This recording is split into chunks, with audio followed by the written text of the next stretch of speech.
I'm Brittany Lewis with Forbes Breaking News. At a House Judiciary Committee hearing on Thursday, Representative Pramila Jayapal denounced the, quote, radical extremist Republican-controlled Supreme Court for their Dobbs v. Jackson Women's Health Organization decision.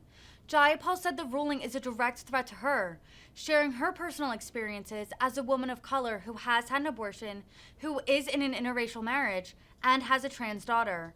She questioned witnesses about ways in which she believes conservatives are trying to take away the right to reproductive care. Let's listen in. Thank you, Mr. Chairman. I find it stunning that we are being lectured on what violence is and what extremism is by colleagues who, some of whom have fueled that very violence by not condemning the January 6th insurrection, by defending and potentially even, according to the January 6th committee hearings, potentially even being involved in that insurrection, that violent coup to overturn our democracy. Let me go to the matter at hand, which is the horrendous revocation of human rights that have caused people in 9 states across the country to lose access to abortion, and with another 11 states that have restricted access or are expected to by the absolutely outrageous overturning of Roe v. Wade by this radical extremist Republican-controlled Supreme Court. Justice Thomas laid out a blueprint to take away more rights from the American people so that this threat to our rights is no longer hypothetical. Now, I am a woman of color who has had an abortion, who is in a loving interracial marriage, and has an amazing trans daughter. This is a direct threat to me, my loved ones, and most importantly, to millions of people across this country who face one or more of these many threats that have been unveiled by the Dobbs decision and everything that could follow.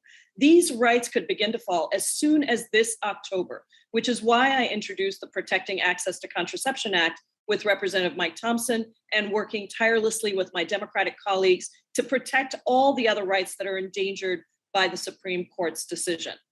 Americans' constitutional right to privacy was examined for the first time in the 1965 case of Griswold v. Connecticut, which established the right to birth control and is the precedent upon which abortion and many LGBTQ rights have been based.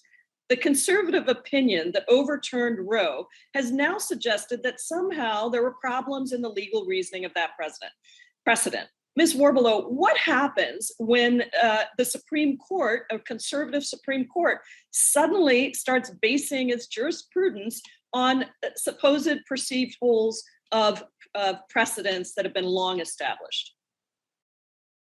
It very much encourages state legislatures to try to pass laws to undermine and undo these precedents.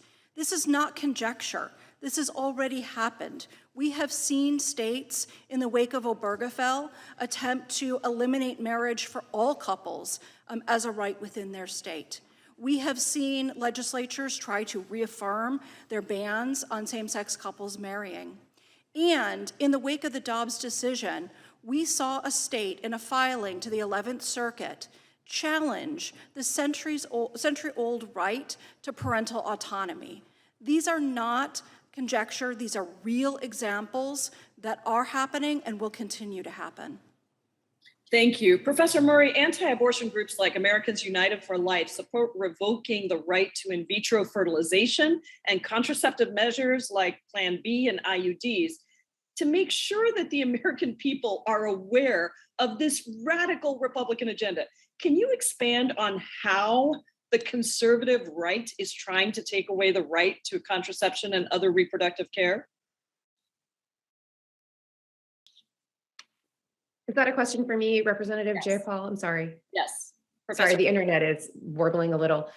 Yes, the real question after Dobbs is what counts as an abortion, and the pro-life movement has for years sought to characterize certain forms of long-acting contraceptives as abortifacient. So Plan B, for example, intrauterine devices, which are increasingly common among women in the United States, all of these have been classed as abortifacients, and indeed the Supreme Court has blessed them as abortifacients in Justice Alito's opinion in Burwell versus Hobby Lobby from 2014. So the real question is, what is an abortion? And they have said that these forms of contraception are in fact abortions.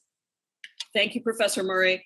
let me just say that the inaction of the Senate, because of the Jim Crow filibuster, has left this giant vacuum where an extremist, radical, Republican-controlled Supreme Court is set. Not only have they overturned the precedent of 50 years for women and pregnant people across this country to have control over our own lives, to keep people out of our bedrooms and our decisions, but now we are set to see a whole set of new rights taken away from Americans. That cannot proceed, and we must make sure that the time of the gentlelady has expired, Mr.